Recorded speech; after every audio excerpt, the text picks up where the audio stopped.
In order to keep bringing you guys tons of free content, we work with brand partners who you'll hear from in this episode, including an advertisement from Zopa Bank. Welcome to a brand new episode of the Talk 20s podcast. And as you'll see, we are not in our usual studio. We are down in London, where I'm sat with our beautiful, gorgeous guest, Kia, today. Kia is the founder of the amazing Pennies To Pounds platform. And we're going to be talking all about finance today, and I can't wait, Kia. I'm so excited. I'm super excited. Thank you for having me. You've been on the podcast before, haven't you? I have. It was back in lockdown, I It was believe. lockdown days. It was a really long time ago. We did it over Zoom. Oh my gosh. I think we talked about pensions or something like that. It was a really specific topic that we spoke about. It was a great episode. You guys can rewind back if you want to and hear baby Kia and baby Gaby. I know. Oh my gosh. Kids. In the early days. But yeah, before we get started, we'll explain why we're here. So we are in London. We wanted to come down because lots of our guests are based down or near London, and we wanted to do it for ages. And our headline sponsors have this amazing office that overlooks this gorgeous backdrop. So Zopa invited us in to record their podcast, and we love it. It's a gorgeous, gorgeous setup. If you guys haven't heard of Zopa before, they are one of the UK's leading digital banks, and they're all about fair, simple and easy to use financial products. You can check them out by downloading their app. Just search ZOPA in the App Store and you can download it and check it all out. #ad. Let's crack on with today's episode though, and I'm so excited to be diving into some key finance topics, the stuff that we don't get taught in school, Kia. Exactly, the stuff that we should be taught. We should be taught in school. But yeah, we don't. But absolutely. But before we do that, and it's kind of related to money, but I really, really wanted to talk about it up top, is all this traveling that you're doing. I know. I am getting absolute FOMO when I see it all over your page. Honestly, was it Thailand? Was that the most Thailand recent in one? February. No, my most recent was Egypt last week. Egypt. Oh my God. Yeah. So tell us why this whole traveling thing has kicked off for you, because you run Pennies To Pounds as your full-time job, but it's obviously your own creation. So you have had a lot of free time. Tell us a story why you wanted to do so much traveling. So I started Pennies To Pounds in 2019. But a year before that, in 2018, I was at university. I think I was in my second year, and I went on 5 holidays that year, and I was just living my life, having a great time. And I said, this is me. I'm just going to travel and see the world. Then a year later, I started Pennies To Pounds. Obviously didn't see it coming. A couple months after that, we went into lockdown, and we were pretty much locked down. You couldn't really go anywhere unless it was business stuff. So I hadn't traveled for about 3 years, and I was itching to go. So I think end of 2022, I had said to myself, right, 2023 is going to be the year that I see the world, because the plans that I have for Pennies To Pounds, where I want to take it, I worked so hard on it that I was like, I don't know if I'm going to get this kind of free time that I have now again. So I want to use this year where, don't get twisted, sometimes I'm 7 hours ahead and I'm up at stupid o'clock answering emails, going on calls. But nonetheless, I still have more free time to travel. So that's what I've been doing. So I think I've been on, at the point of recording, I've been on 6 holidays, and I have 3 or 4 more booked and coming up. Amazing. Yeah. So tell us about the trips you have been on so far. Where have you been? So in order, because that's the only way I remember it, I've been to Dubai, Morocco, Thailand, Morocco again, but a different area, Mexico, and Egypt. That's amazing. I think that the question on everyone's lips is going to be, how on earth can you afford to go on that many holidays per year, Kia? I think it's a mix of things. So I knew in 2021 that I wanted to travel at some point. So I started putting money away. I was like, right, I'm going to have this fund, and that's going to be dedicated to me traveling. I love that. So I had that money sitting there anyway. But obviously that hasn't covered all the holidays that I've been doing this year. So naturally I budget and I account for, okay, cool, I'm going to go on holiday. How much money am I going to need? And I'm very strict to my budget. So some holidays... Well, you are a finance queen. So well, what can I say? Some holidays I spend more because that's just the nature of the holiday, and I've accounted for that. Yeah. Other holidays I'm like, we can actually bring this down. So I think I've had a healthy mix. And if anyone's seen my videos, I think it was in January, I went to Morocco for £250. Yeah. And that was including everything. So that was a really good holiday. That was How long were you there for? 4 nights, 3 days. No, 3 days, 4 nights. 3 days. Yeah. Wait, 3 nights, 4 days. I keep getting it confused. 3 nights, 4 days. I was in Morocco. For £250? That's less Flights, than £100 per day. All-inclusive hotel, and transfer between the airport. That is amazing. It was really good. What's your tips then? Is it because that location was cheap, or how did you manage to do such a cheap holiday? So naturally that was off season. So that was in January. It was still pretty decent. I think it was about 21 degrees, considering the UK was 0 at the time. Yeah. So that was welcome break. But traveling off season, try and look for package deals, because quite often, sometimes you can find deals where you find flight and hotels separately. They can be cheaper, but a lot of times I'm finding at the moment is that package deals are just a lot cheaper. And you can get some really nice 4 or 5-star hotels who are offering these deals on these separate websites that are a lot cheaper than what they offer. Did you book last minute or did you book really far in advance? So that one I booked 2 weeks before. Okay. I think. So quite short notice. Yeah, that was short notice. But some of my other holidays that I've gone on this year, I booked 6 months before. So it is a mixture of that. And a big one is to search on incognito or private browsing mode. So I will look at a flight and I'll say, oh, okay, cool. This flight is £150, for example. Then I'll go in private browsing mode and that same flight, nothing's changed.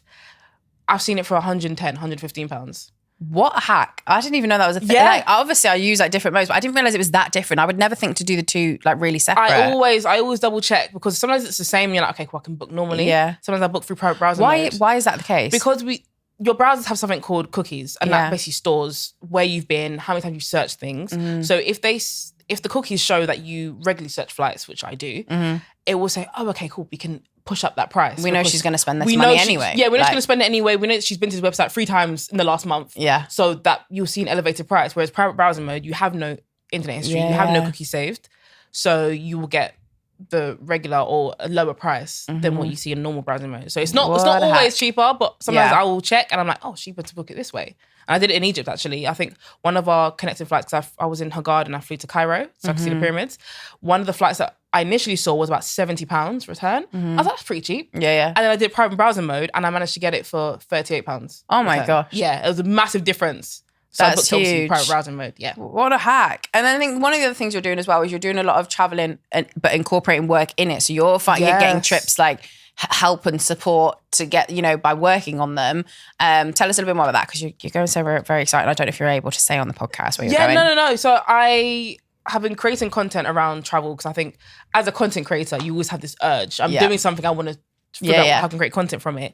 So it started from the Morocco trip, which was a really good deal. And off the back of that, people have been trying to follow my holidays. Where are you going? How did you get it?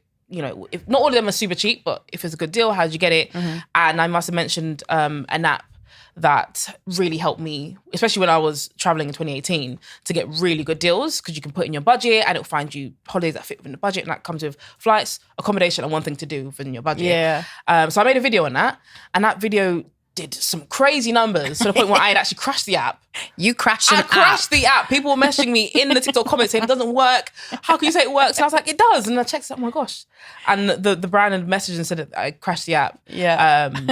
So hopefully we can do some work together in the future. But nonetheless, it's just, I enjoy creating content. Yeah. I enjoy traveling. So marrying the two is just a no-brainer for me. Amazing. Well, honestly, I'm massively inspired by this whole traveling and stuff like that. I think our listeners would really want to know, you run your own business as well. How are you fitting it all around it? And what's your kind of plans for the rest of the year?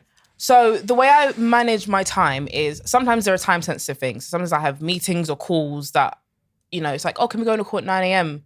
UK time? And for me, that's like 3 a.m. or something ridiculous like that. So I'm having to be up and making sure I can have that call. But in general, I plan ahead. So I've got a trip next week and I'm like, okay, cool. I'm going for a week. What do I need to make sure is scheduled in that time? So it means that I have to do a lot more work this week because I've got the free time, but that allows me the freedom to enjoy my holiday and not have to figure out what am I going to do? Have we posted this? Has that gone out? Obviously, I still monitor it, but it gives me that bit of security. In terms of what's coming up towards the end of this year, hopefully some events. I'm going to say at least 2 events from Pennies to Pounds, to get your finances right. And just a lot more content. I love content, so just constantly evolving and figuring out how we can bring personal finance to everyone in a fun and engaging way. Absolutely. You recently featured on Steph's Packed Lunch, doing a bit of a chit chat about personal finance, what we need to know about different things. And I feel like this conversation is going to be kind of similar. Yes. It'd be really, really good to kind of break down everything from earning, saving to growing your money. And I think it would a big finance 101 be really, really good. Yeah. So when it comes to earning, what do we need to know about, we're stepping into our first job, what do we need to know about the money that is given to us from our employer? What you need to know is you need to understand, A, how much are you earning, and B, how much is the government taking out of your earnings? Yeah, that is very, very key. So knowing how much you earn is, obviously, when you sign a contract, you're going to be told you're on 25K, 30K, whatever that is, right? And that is a raw number. So that is your net income, and it doesn't actually take away any deductions. So it doesn't take away any taxes or anything. So that is, okay, cool. I'm earning 25K. But now you've got to look into how much taxes am I going to pay? So there's something called a personal allowance. And this is what the government gives everyone. So irrespective of your income, we will have a personal allowance, which I think at the moment, don't quote me, I think it's £12,750, around that number. Yeah. And that is essentially how much you can earn that is tax-free. So the government will not touch any of that money up until that threshold. But the moment you earn £1 more, so if it is that number, say it's £12,751, you'll be taxed at a certain rate on any money on top of that. So if you fall into the 20% tax band, I'll be charged, because of the extra £1, I'll be charged 20% on that £1 extra that I make. So any extra that you make that falls within that tax band, you pay. So it's always good to know how much you're earning and what tax band that falls into, so you can account for that. You can say, okay, cool, I'm earning 25K, but realistically, I'm taking home 18, 19K. So what does that look like for me? We also pay national insurance contributions. So, I think, how old was I? 17, and I got so excited getting it through the post, get my national insurance number, and I was like, yes. I had no idea what that meant. Yeah. I don't know if I should, if you're screaming. Don't know if you should have been celebrating. Yeah, because that's more deductions from your money. But I felt like a big girl at the time. But national insurance, so you have your number, whatever that starts with. Yeah. And the reason we have that is because national insurance pays for the things that we take as a norm. So it pays for stuff like the NHS, the police service, the fire brigades, all the things that you call on and you don't think about how it's being paid, you're paying it indirectly through your taxes. So you can work that out manually. I think it's around 9%. Again, don't quote me on it. But again, there are calculators online that can basically take away all the deductions for you, so you can actually see the raw number of how much money you're taking home, because that is very key. If you're coming to budgeting or figuring out any money, it's really key to know what is actually my take home money that I can budget with and figure out in terms of accommodation, in terms of bills, in terms of my future plans, what I'm actually taking home. Absolutely. And that's from an employer perspective. Say you were to start earning income on the side that is freelance or self-employed income and stuff like that. What is the difference then? What do we need to know on that side of things? So that is a very good question. So if you are going self-employed, if you do things, you have side hustles. Yeah. I think one thing to note is that you do not have to declare it straight away. So you need to make your first £1,000 before you need to declare anything. So that's called your trader's allowance. Similar to a personal allowance, traders have up until between £0 to £1,000. That is completely tax-free. You don't have to declare it. That is your money, right? And then once you go over that, that's when you need to declare it. So you need to figure out, am I going to register self-employed? Am I a sole trader? Am I a limited company? What does that look like?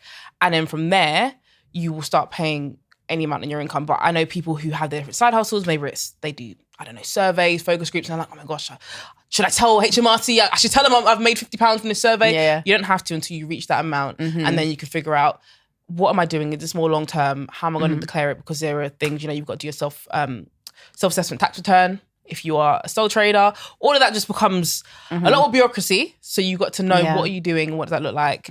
Trust me, I went into that world at 16 and I had no idea what I was doing. Becoming a sole trader at that age. Yeah. I had no idea. There's a lot of files and forms and things to fill in. But yeah, that's what you'll be looking at there. What about if you come into a lot of money in your 20s, maybe, sad time, but a relative has passed away and you end up with that kind of money, or perhaps you might win it through competitions. There are big radio competitions that give away lots of kind of money. Does that differ then, in that situation? Yeah, so another good question. When it comes to inheriting money, so as you said, unfortunately, if you have a family member or someone close to you who's passed away and they have left money to you in their will, you will be liable to pay something called inheritance tax. So you have to pay a certain percentage to the government, unfortunately, of your money. Usually when that happens, because you're going through the legal procedures, you've got a will, you have someone acting on your behalf, or it's an accountant or someone who'll be working with you to tell you this is how much you need to pay. You will have to pay that out of your own pocket. So once you get that money into your account, you have to figure out that payment. So you can do payment plans. You can set it up with HMRC and say, right, I can pay you X amount, whatever it is, over the course of a year, 2 years, you can set a payment plan. Or you can do a lump sum. That's up to you, a conversation you have with HMRC. But you will have to pay inheritance tax. If you are inheriting a property, so sometimes, you have someone who's passed away, unfortunately, and they may leave a house to you or some sort of property, and you don't plan on selling it, you plan on saying, I'll just take this in my own name, you have to pay capital gains tax on that as well. So there are a lot of taxes in between. So you need to just understand, have someone act on your behalf, you can break that down to you into simpler terms, so what that looks like for you.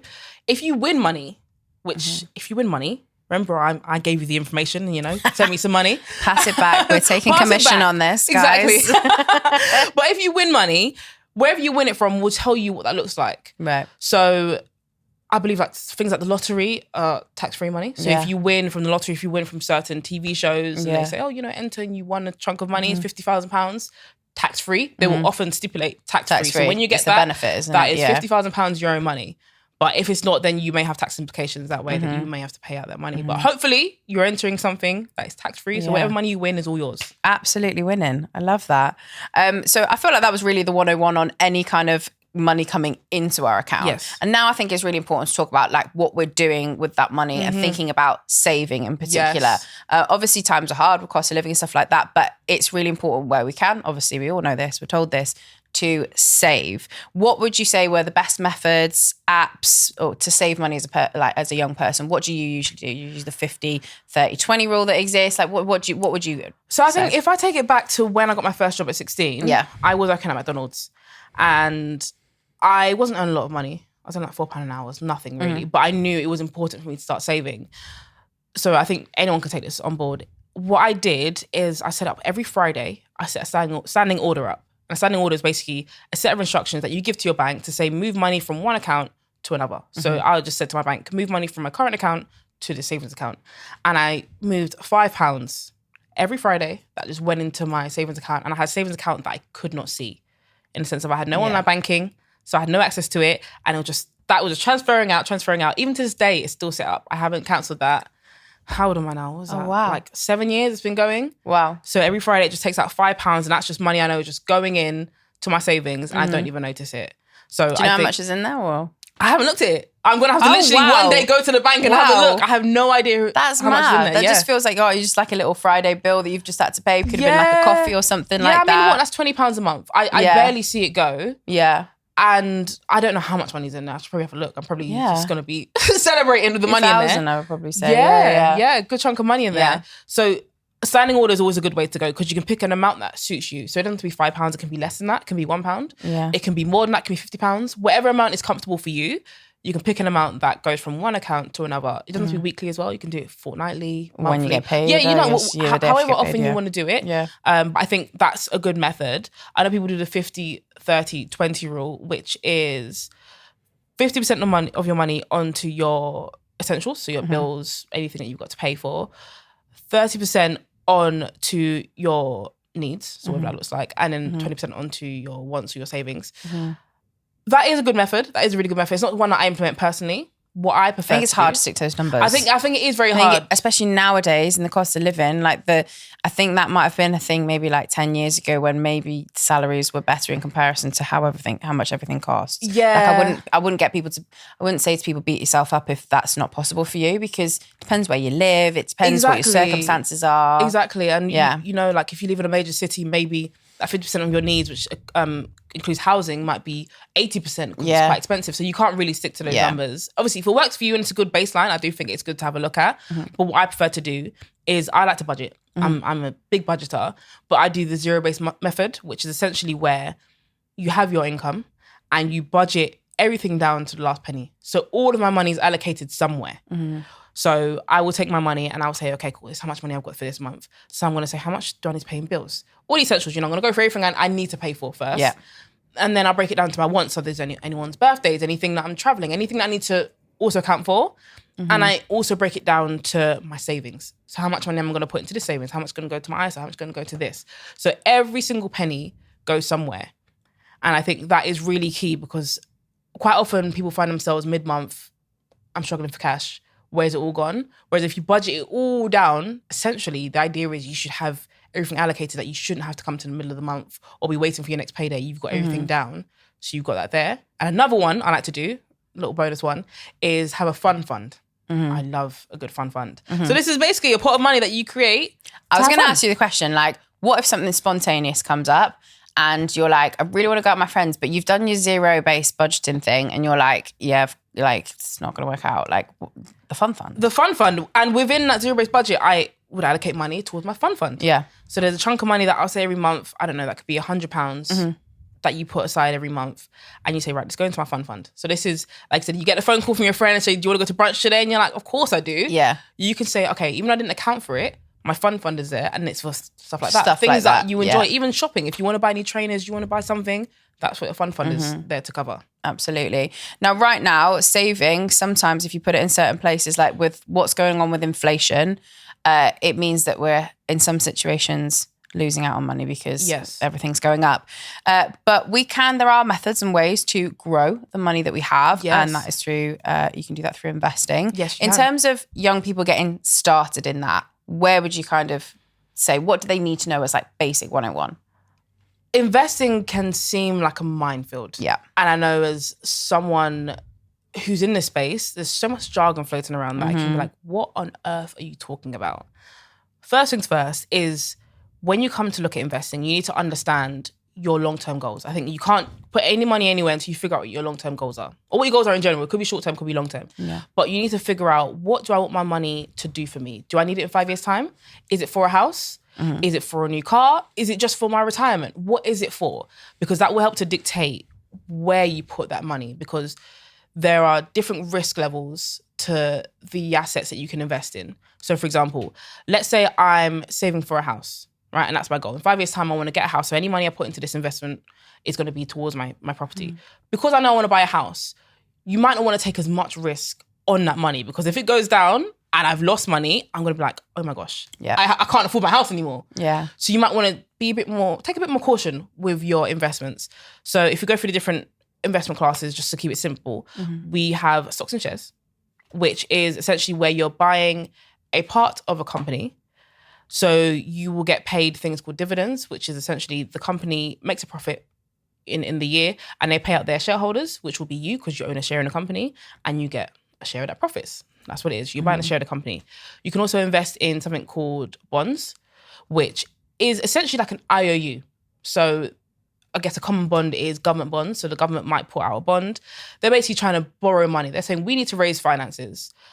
If you buy this bond for £5 for 5 years, we promise that we will give you back that £5 plus whatever interest rate is agreed. So if you buy the bond at £5, fixed for 5 years at a 7% interest rate, at the end of the 5 years, they will give you back, say, hey, thank you for your £5, here it is back, and 7% on top of what that looks like. So that's usually classed as a lower risk compared to like a stocks and share, because that's high risk. It depends on the company's performance, whereas a bond is like an IOU, and it's lower interest rate because it's more stable and it's deemed to be safer.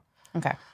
We have things called investment funds, which is basically a collection of companies in one fund. So let's say you want to invest in tech companies. You might not want to pick out certain companies. You might want to buy a share in one particular company. Or you might want to say, I just want to invest in tech in general. Yeah. I don't really know what companies, just invest in tech in general. You might look at an investment fund as a tech fund. So it has all the major big tech players in there, and you put money into there. So you're just getting fractional shares, small shares from all of these companies. So you're essentially investing in all of them. And that is another good way to go, because you're spreading out your risk within that. You're spreading it across different companies. So if one tanks, one doesn't go, you got the other ones to kind of back you up compared to just buying one share in one company and they tank.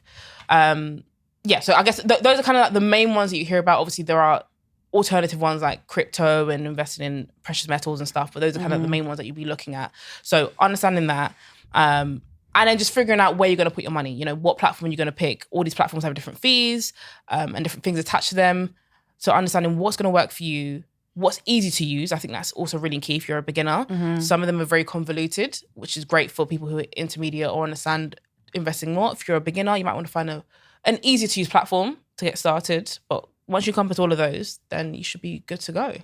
Absolutely. And I think if you're someone who wants to like dive in deeper to those, they can head to the Pennies to Pounds podcast. Yes. And you've got so many like episodes that go deeper in to each of those topics if they want a place to kind of learn more about it. Absolutely, it's all there. Absolutely, as well as the likes of Google, etc. But I'd rather tell them to go to Pennies to Pounds. Thank you. Yes, it's all there. I would. So on the other side of things, when you need to borrow money as well. So there might be things that you want to buy. Maybe you don't have enough money right now. Maybe it's buying houses, borrowing, all those kinds of things. A lot of this comes down to credit scores. It does. And that's really important. So can you explain to us why we need a credit score? What's important? So a credit score, to put it simply, a credit score is a score given to you by credit reference agencies that essentially determines how good you are at borrowing money and repaying it back on time. That's what it is. So it's given to you usually when you get your first line of credit out. So if you're someone who's under 18 or something like that, you may find you don't have a credit score because you don't have any bills in your name. Yeah. But the first line of credit that most people encounter is either some sort of like student overdraft or a phone bill that's in your name. You're taking that line of credit and you're paying it back every month. So the credit that you have out, if you're paying it back on time, you will see that you have a good credit score, or your credit score starts to increase. If you have a phone bill and every month you're missing that payment date, you're meant to pay on the 15th and you pay every month on the 25th. So you're constantly missing that date. That now works against you because to the credit reference agencies who are checking how you're managing your credit, they're saying, well, this person, we gave them, they've got a phone bill out and they never make payments on time. So Not reliable. Not reliable. It's going to work against you. Your credit score's going to go down and lenders are going to be more cautious. It's not going to stop you from getting credit, but they're going to be more cautious with you. So that's why it's important to know what credit score is and work to have a good one. Sometimes I hear people say, credit scores aren't important. Why don't you need to worry about it? It's not important when you're younger. You're absolutely right. It's not crucial to you, right? But at some point, you might want to get a property. And if you don't want to get a property, you might want to get a car. You might want to get something that relies on you having a good credit score because you're going to get out a big chunk of money. Having a good credit score from early and working on that can save you a lot of hassle and a lot of money in the long run. When it comes to things like buying a property, sometimes people are worried, my credit score isn't amazing. Am I going to get declined for a mortgage or something like that? You won't get declined. There are lenders who will lend to people with lower credit. The difference is they'll charge you a premium for that. So they'll charge you a much higher interest rate compared to someone who's worked on their credit score, kept it at a good level, and, seem to be more reliable. So it's always good to try and save yourself money in the long run, try and work on your credit score from now. And there are things that you can do. If you have any lines of credit out, pay it back on time. Things like having a credit card out, if you have one out, try and keep under 30% utilization. So if you have a £1,000 limit, try and spend up to £300 or less. Every month, try and pay off your credit card in full. So, if you're going to use a credit card, have some sort of plan of paying it back. Don't just run up to the maximum and say, I don't know how I'm going to pay it back. Try and figure out a plan of that repayment. Is it all going to be all in one go? Is it over 3 months going to pay it all off? Whatever that is, have some sort of plan to pay it back because ultimately it's not your own money. It is borrowed money and you need to make sure that you have a plan to pay it back. Absolutely. And I think a lot of the discussion that we see now in the news at the minute is a lot to do with like interest rates. But to many people, I'm certain they'd be like, don't feel silly if you wouldn't know what an interest rate is, because I think it's it's one of those things that's like a lot of jargon. So if you had to quickly, I know it's really hard, but explain what we mean when we talk about interest rates, what would you say? To put it quickly, an interest rate, if you are a borrower, that is how much lenders are going to charge you to borrow money. So if the interest rate is 20% and you're taking out a credit card, so you've got a loan of £1,000, for example, the lender is saying, we are going to charge you 20% on any money that you borrow from us that you don't pay back within a 30-day time frame for a credit card, for example. On the flip side, if you're a saver, interest rates is how much a financial institution or a bank will pay you for saving money. So if you have money in a savings account, let's say the same £1,000 you have in a savings account and the interest rate is 2%, the bank is saying, for having £1,000 in here, we'll pay you 2% on top of your money for saving with us. So it depends on which way you're looking at. If you're a borrower, that's how much you're going to have to pay to borrow money. If you're a saver, that's how much the bank will pay you for saving money with them. Makes total sense.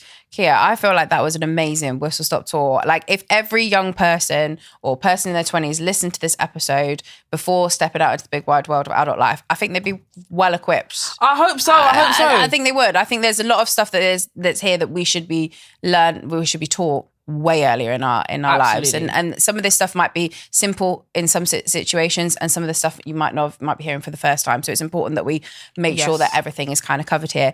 But I'd love to chat to you a little bit more about your 20s and what that's been like. So I want to know, Kia, has there been anything in your 20s that you look back and you're like, oh my God, that was the biggest adulting fail ever? I mean, I have two. I have two major ones and I've made videos on them. I think the first one, I applied for a credit card at 20. So I was in my second year of uni and I was thinking, right, big girl boots on, time to build your credit score, just everything I've explained just now. So I applied for one credit card. Usually, depending on what time of the day you apply, you will get an instant response. It's like, yes, you've been approved, no, you've been declined. I had no response. So I took that as I got declined. So the next morning, I applied for another credit card with my actual bank. So the first one was with a different bank. Second one was with my actual bank. Got approved for my actual bank one. I said, brilliant, got a credit card, gonna be a big girl. And then I got an email saying, oh, you got approved for the first one as well. So I had £1,000 limit on both. So I had £2,000 at 20. Should never have given it to me. I should never have given it to me at 20. I was no chance. And the thing is, I knew everything about finances. Everything that I'm telling you guys now, I knew at 20. Yeah. It was a temptation of, I had £2,000. I think my fingertips, it's just there. I spent it on, I can't even tell you what I spent it on. I took everyone to Nando's. I was just, everything was on me. Everything was on me. Put it on my tab, everyone. I was a sugar mama. I said, don't worry, it's on me. And I ran that all the way up. And then I was like, oh my gosh, like, you know this, Kia, but this isn't your own money. How are you going to pay it back? So I remember I managed to pay it off, I think in about 6 or 8 months. It was a lot of hard working and I was working part-time, but I basically dedicated the majority of my income to saying, cut it down. I think about 6 months, I cut it all down. So that was one. Second one, I think I touched on it right at the beginning, was I became a sole trader at 16, 17. So I was, at the time, I was selling black hair products from the US that you couldn't get in the UK. So I became the sole distributor, selling those products in the UK. Very entrepreneurial. I've been from young. So I was doing that. I was making great money. I was like, yeah, I'm the only one in Europe, not even in the UK, in Europe selling those products. You had the monopoly. I had the monopoly in Europe. They literally didn't have anyone else. I said, yeah, we'll give it to you. So I was doing that. And I didn't really understand about taxes and filing. I just was just there for vibes, just selling my things, enjoying the money. I was just selling things, making my money. Yeah. And then I'd gone to university and I was one of those people, I moved away from home and I barely came home. I was just having the best time, see your parents, I'm gone. Yeah. So I must have come back after the year and I had the brown letters. Anyone who knows the brown letters, the dreaded brown letters from HMRC. Open it up and I owed them £1,000 in fines. I just thought, do you know what? I'll dissolve the company. Dissolved it, thought I'd resolve it. Yeah. Came back a year later. And it got up to £3,000, my fine. Oh my gosh. So I remember going boom, boom, boom, boom, boom. So my dad had no idea about this for years. Yeah. And I remember I went to him one day and I just started crying. I said, I owe £3,000 to HMRC. I don't know what to do. I have no money. I can't do it. Anyway, we put together a plan and thankfully that got written off. Yeah. I was so lucky that got written off. But that was like a wow. Yeah. After that, I learned a very hard lesson. Learned the hard way that I would never do that again. And I've shared both those stories on the Pennies To Pounds YouTube because I think, learn from my mistakes. You don't have to be in what I've done. Hopefully you could just watch the video and say, I'm never going to do that. And also if you are a person listening who has made a silly mistake or done stuff like that, like it's okay. It's how you learn. Like everyone goes through it. Even like finance specialists, creators and stuff like that. They've been there, done it. Usually part of the reason why they've gone into it in the first place. So yeah, that's amazing. I'd also like one of the biggest things, and you'll know this from being on the podcast before, is that we like to say that, well, we have this discussion that not everyone is perfect. Yes. Like this whole kind of picture perfect that we see on social media, it's not the reality. No. Everyone we see is going through something. They're working on getting better at something. So even if people are like looking up to you today, go like, she's got her finances sorted out now, we know that there's something probably that you're trying to work on, that you're trying to get better at. For you, what is one thing that you're trying to get better at this moment in time? In finances or just in general? In general, it can be something. It might be you might feel like really happy with your finances, but like, is there something that's holding you back in other areas of your life that kind of maybe people will be able to relate to? Yeah, so I think for me, I've been full-time doing Pennies To Pounds for 3 years, going on 4 years. And up until this point, I feel like I haven't really had a proper schedule routine. So in the last couple of months, I've been trying to really hone down on my routine, like waking up at a certain time. I've been trying to factor in heavily fitness, because a lot of my time I sit in front of a desk. Yeah, I'm creating content, I'm editing content, I don't really move around. And I really wanted to focus on my physical health just for myself. I just want to see how far I can push myself, how much I can do for myself, something as my own personal challenge. So right now, I'm trying, I even went to the gym like stupid o'clock yesterday and I woke up early today, but this is all part of my routine. I want to get to a certain point. And I think the thing that's helped me is that I'm picturing myself in 5 years' time. I'm like, what does that woman do? What does she look like? What are her routines? What are her habits? And I'm trying to embody them now. Because if you work on them now, it is hard. It's a challenge trying to fit it into my lifestyle, but then hopefully it will become part of my lifestyle. Yeah. So that's probably what I'm working on most at the moment. I think it's so easy for us to all look at like 2028, that'll be right. Yeah. 2028 version of ourselves and think, oh my God, she's got it. She's going to have it all figured out, or he's going to have it all figured out. And like, imagine that kind of person. But like, actually, you are the person that has to get there. You have to get there sounds like somehow. a wild concept. I know. But like you have to actually do the work in order to get there. You don't just wake up and suddenly you're the type of person. You have to literally put in the work. Yeah. So I'm trying to do it all now, especially like the fitness stuff. Because I try and go on daily walks. And even then sometimes you're at home and you're tired. I'm like, oh, I'm so tired. I'm like, Kia, get your shoes on. Let's go for a walk. Let's do something. I just want to get myself moving. So that's really what I'm trying to focus on at the moment. I love that. Well, Kia, it's been amazing to chat to you on the podcast. Literally, Finance 101. I've absolutely loved chatting to you. But you'll know from being on the podcast before, and I don't know if you'll even remember your answer to this question. It was a real while back. Yeah. But we always ask the same question to every single one of our guests. And if it's, you could look back at 20-year-old Kia and give her just one piece of advice, apart from paying your taxes and don't take out 2 credit cards. Yes. What would you say to her? Well, I give her one piece of advice. I would say to her, that not everyone is going to see your vision, but you don't need everyone to see your vision. You just need to see it. So focus on it, work hard, and it will all come to fruition. That's what I'd say. We were chatting a little bit earlier about how, the big plans that we have for Talk 20s and that you have for Pennies to Pounds, and that sometimes when you say it out loud to people, people just like, what? You can do that? Are you sure? And some people, sometimes it's not even malicious. They're just like, are you sure you can do that? Yeah. But I think as long as you believe in it and you know that you've got a plan to get there, you don't need to always tell someone. I think just pick one person or 2 people that you can confide in that can help you keep going on that journey, but just focus on your journey. So where are we going to see? Let's put a timestamp in here. Like, what are we hoping for? I was say what we hope for Talk 20s. Hopefully big things, but what are we hoping for Pennies to Pounds in the future? Oh, okay. You're gonna put me on the spot. Oh gosh. For Pennies to Pounds, definitely for the end of the year. Hopefully we'll have 2 events so people can come. I want to meet people in person, building our community of personal finance people, and just a lot more video content. I think I have a strong passion of video content. I think people love You're amazing at it, yeah. Thank you. People love to consume video content. So just really trying to get more creative in what that looks like. So I haven't really knuckled that down yet. Yeah. But whatever that looks like, I'm sure we'll have something really good for video content. Cannot wait to see the future. And I'm sure this won't be the last of a Talk 20s and Pennies to Pounds collaboration. Love it. Amazing. Well, thank you for coming into the studio. Thank you for having me.